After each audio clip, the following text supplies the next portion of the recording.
Resumen del libro Primera de Reyes, parte número 4. El profeta Elías y el juicio sobre Israel, capítulos 17 al 22. Introducción.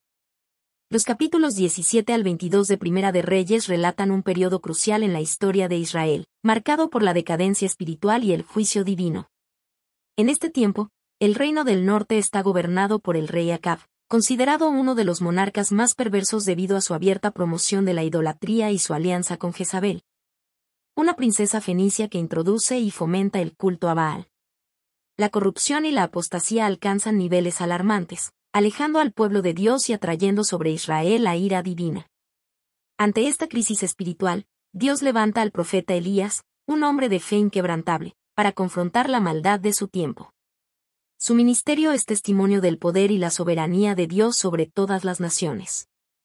A lo largo de estos capítulos, Elías proclama una sequía devastadora como castigo por la idolatría, desafía a los profetas de Baal en el Monte Carmelo en una demostración espectacular del poder divino, y experimenta el cuidado sobrenatural de Dios en medio de su agotamiento y temor.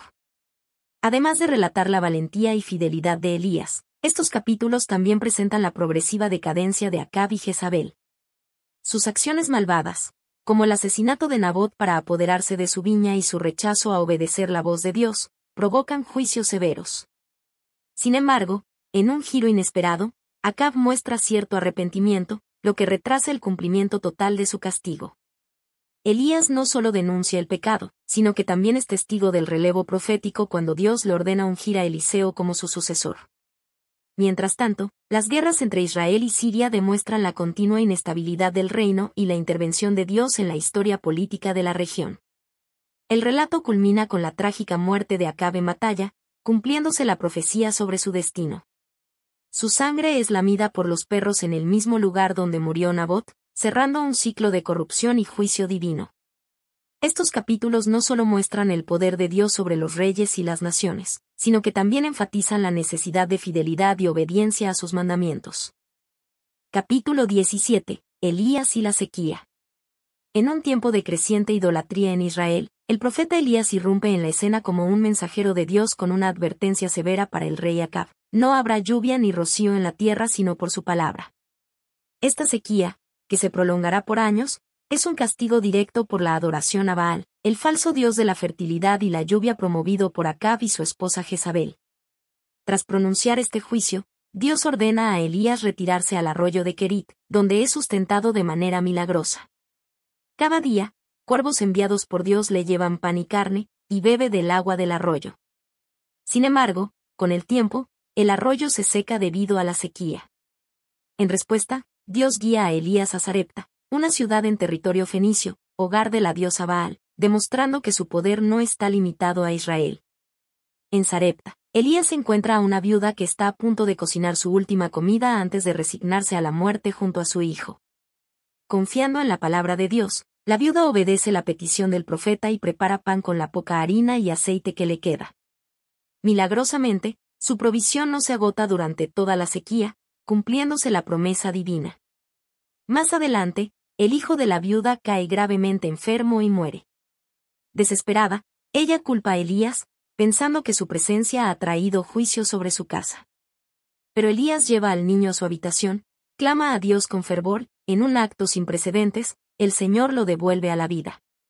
Este milagro no solo reafirma el poder de Dios sobre la muerte, sino que también fortalece la fe de la viuda, quien reconoce que Elías es verdaderamente un hombre de Dios. Este capítulo establece a Elías como un profeta lleno del poder y la provisión divina. A través de la sequía, la alimentación sobrenatural, la multiplicación del alimento y la resurrección del niño, Dios demuestra que Él es el único Dios verdadero, superior a Baal y soberano sobre la vida y la naturaleza. Capítulo 18. El desafío en el Monte Carmelo. Después de 3 años de una devastadora sequía, Dios ordena a Elías que se presente nuevamente ante el rey Acab para anunciar que la lluvia está por regresar. Al encontrarse con Abdías, un fiel siervo de Dios que había escondido a 100 profetas de Yahvé para salvarlos de la persecución de Jezabel, Elías le ordena que informe a Acab sobre su presencia. Aunque temeroso, Abdías obedece y Acab se encuentra con Elías. El rey, en lugar de reconocer su culpa, acusa a Elías de ser el causante del desastre. Sin embargo, El profeta le responde con firmeza, señalando que la sequía es el resultado del pecado de Acab y su idolatría. Para demostrar quién es el verdadero Dios, Elías convoca al pueblo de Israel y a 450 profetas de Baal al monte Carmelo. Allí, plantea un desafío: ambos grupos prepararán un sacrificio, pero no encenderán fuego. En su lugar, invocarán a sus respectivos dioses y el que responda enviando fuego del cielo será el Dios verdadero. Los profetas de Baal inician el ritual, clamando a su Dios desde la mañana hasta la tarde, danzando y cortándose con cuchillos en un frenesí desesperado. Sin embargo, Baal no responde. Elías se burla de ellos, sugiriendo que su Dios tal vez está dormido o distraído. Al llegar su turno, Elías repara el altar de Yahvé con 12 piedras, simbolizando las 12 tribus de Israel, y coloca la leña y el sacrificio. Luego ordena que se viertan grandes cantidades de agua sobre el altar hasta empaparlo por completo y llenar una zanja alrededor. Elías ora con fe, y de inmediato, un fuego sobrenatural desciende del cielo, consumiendo el holocausto, la leña, las piedras, el polvo y hasta el agua de la zanja. Al presenciar este milagro, el pueblo cae rostro en tierra y proclama: Jehová es el Dios. Jehová es el Dios. Siguiendo la orden de Elías, el pueblo captura a los profetas de Baal y los ejecuta en el arroyo de Cisón, cumpliendo la justicia divina. Finalmente, Elías ora fervientemente por la lluvia. Al principio, no hay señales de respuesta, pero después de insistir 7 veces, su siervo avista una pequeña nube en el horizonte. Pronto, una gran tormenta cubre la tierra, poniendo fin a la sequía. Este capítulo resalta la autoridad de Dios sobre los falsos ídolos y su fidelidad al responder la oración de su siervo. También marca una gran victoria espiritual en Israel, aunque la batalla contra la idolatría aún no ha terminado. Capítulo 19. Elías huye y Dios lo fortalece. A pesar de la victoria en el Monte Carmelo y la demostración innegable del poder de Dios, Jezabel, la reina perversa, no se rinde. Enfurecida por la ejecución de los profetas de Baal, envía un mensaje a Elías advirtiéndole que en 24 horas sufrirá el mismo destino. Temiendo por su vida, el profeta huye hacia el desierto de Berseba en Judá, dejando atrás a su siervo.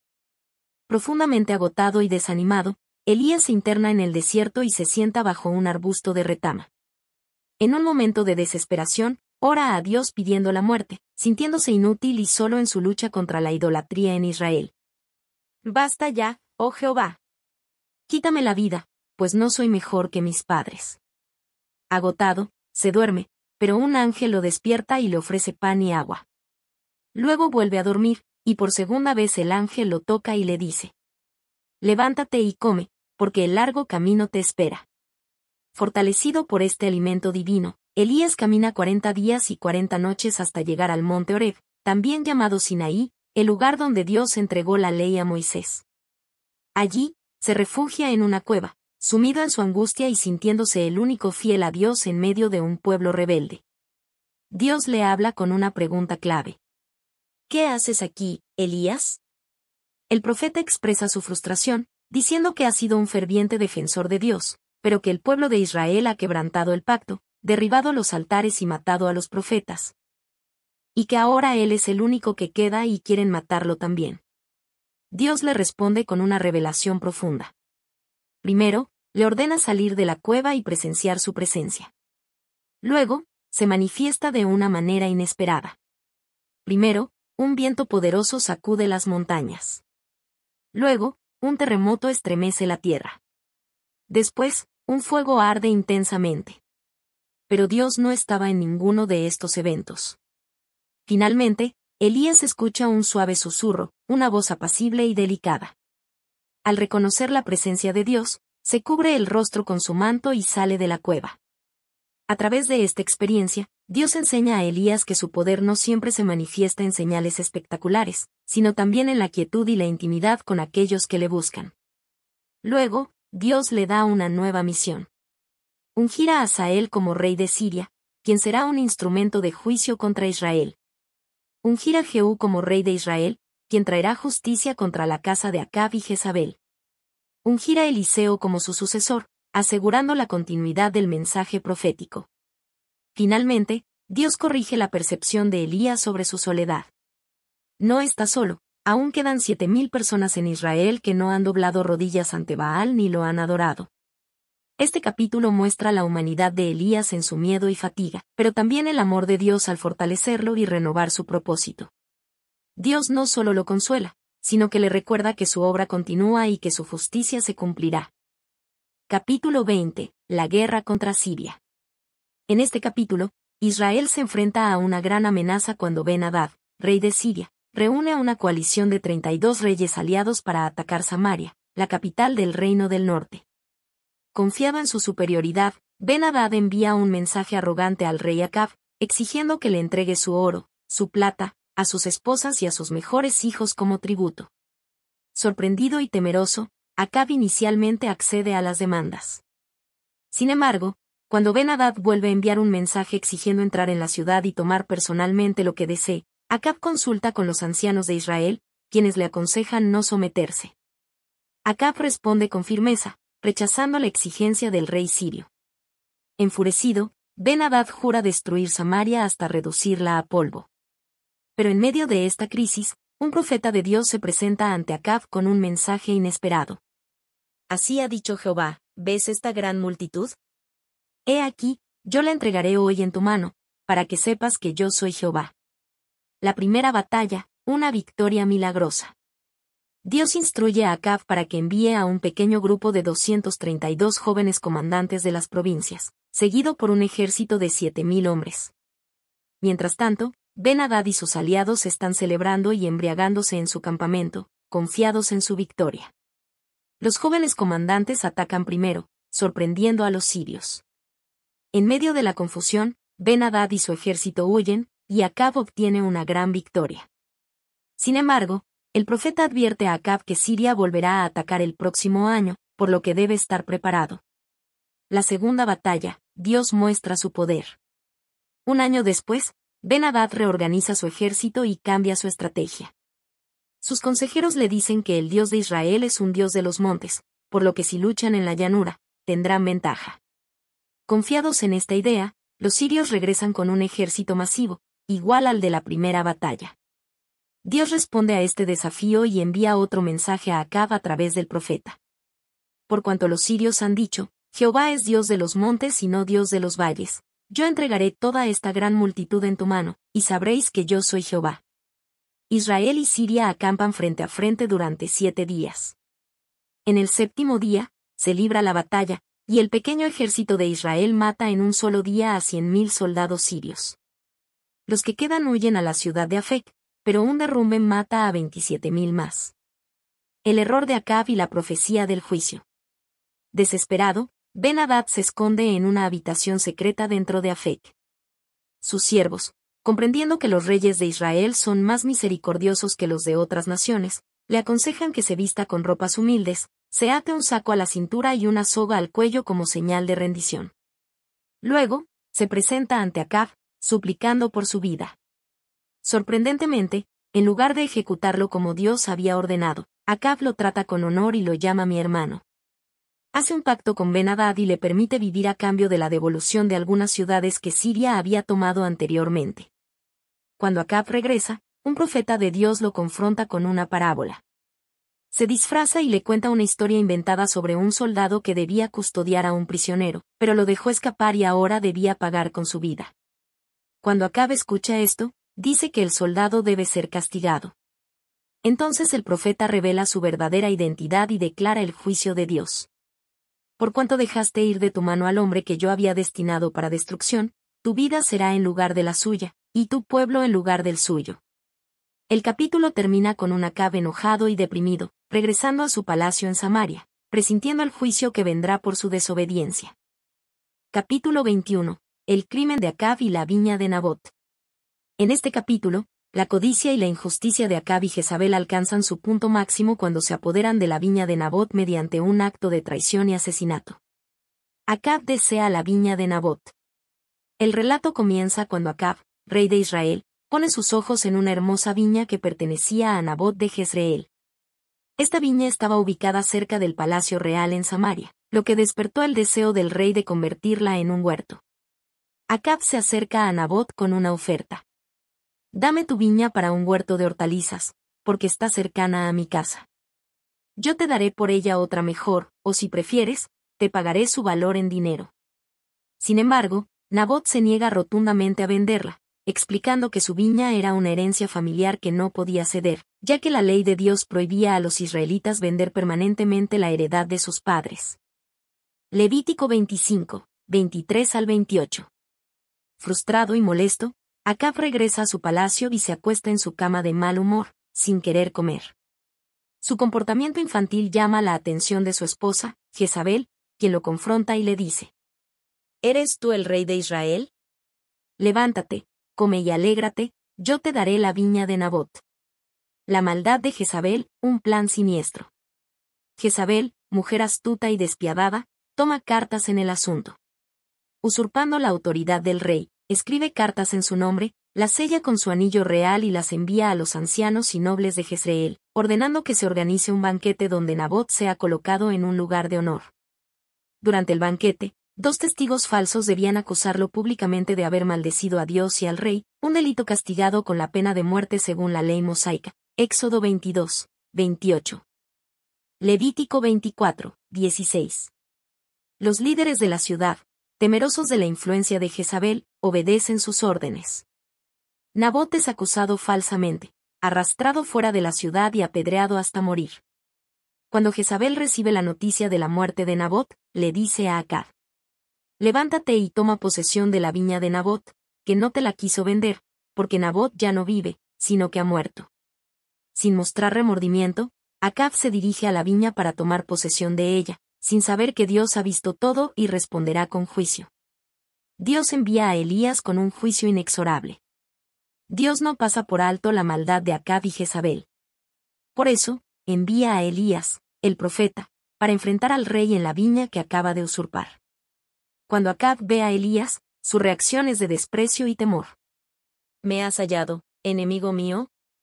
Elías le responde con firmeza: te he hallado, porque te has vendido a hacer lo malo ante los ojos de Jehová. Así dice el Señor: he aquí, yo traigo mal sobre ti, barreré tu descendencia, exterminaré a todos tus varones en Israel, sean siervos o libres. Tu casa será como la de Jeroboam y la de Baasa, porque has provocado mi ira y has hecho pecar a Israel. Luego, Elías pronuncia una profecía aún más impactante. Los perros lamerán tu sangre en el mismo lugar donde lamieron la sangre de Nabot. Finalmente, Dios anuncia un castigo especial para Jezabel, la instigadora de este crimen. A Jezabel la comerán los perros junto al muro de Jezreel. El arrepentimiento de Acab y la misericordia de Dios. A pesar de su maldad, las palabras de Elías impactan profundamente a Acab. Por primera vez en su reinado, se humilla delante de Dios. Rasga sus vestiduras, viste ropa de cilicio, ayuna y camina abatido. Dios ve este acto de arrepentimiento y, en un gesto de misericordia, le dice a Elías: ¿has visto cómo Acab se ha humillado delante de mí? No traeré el mal en sus días, sino en los días de su hijo. Así, Dios pospone el juicio hasta después de la muerte de Acab, aunque su destino y el de su familia siguen sellados. Este capítulo muestra la justicia de Dios, que no deja impune la maldad, pero también su misericordia, que responde al arrepentimiento genuino. Sin embargo, el juicio sobre Acab y su descendencia aún está por cumplirse en los próximos capítulos. Capítulo 22. La muerte de Acab. Este capítulo concluye el libro de Primera de Reyes con el cumplimiento de la profecía sobre Acab y el juicio de Dios sobre su descendencia. A pesar de los repetidos avisos de los profetas, Acab persiste en su rebeldía y su trágico destino se sella en el campo de batalla. Acab y Josafat planean una guerra contra Siria. Después de años de relativa paz, Acab, rey de Israel, decide recuperar Ramot de Galaad, una ciudad estratégica que estaba en manos del rey de Siria, Ben-Hadad. Para fortalecer su causa, Acab propone una alianza militar con Josafat, rey de Judá, y le dice: ¿irás conmigo contra Ramot de Galaad? Josafat, un rey piadoso que busca agradar a Dios, responde con prudencia: yo soy como tú, mi pueblo como tu pueblo, mis caballos como tus caballos. Pero primero consultemos la palabra de Jehová. Así, antes de la batalla, buscan dirección divina. Los falsos profetas predicen el éxito. Acab reúne a 400 profetas que aseguran la victoria con gran entusiasmo.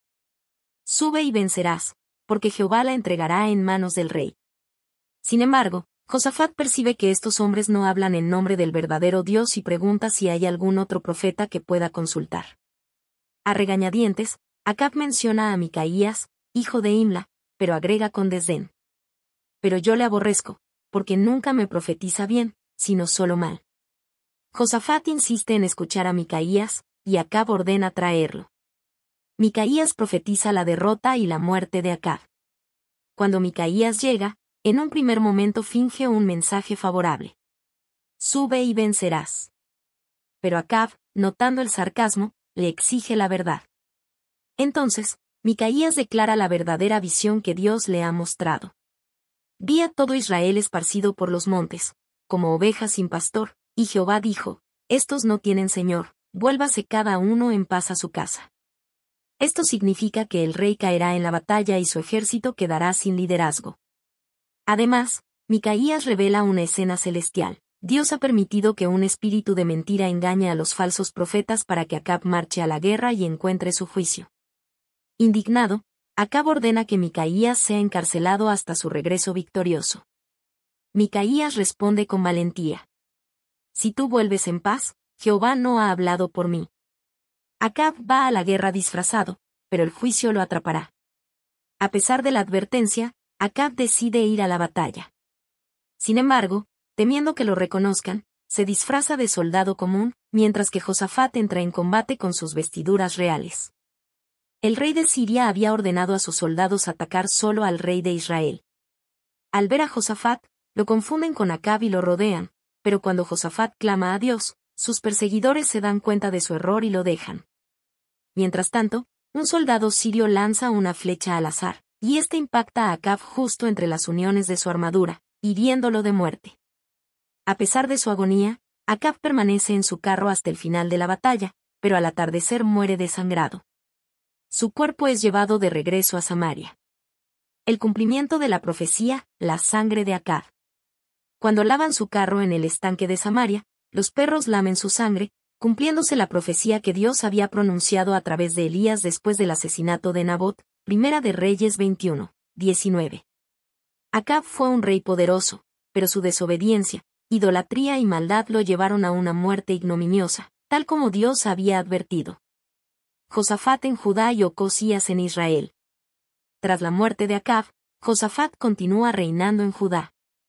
Es un rey que busca a Dios, aunque comete errores al aliarse con Acab. Su hijo Joram, sin embargo, se aparta del Señor, preparando el camino para más corrupción en Judá.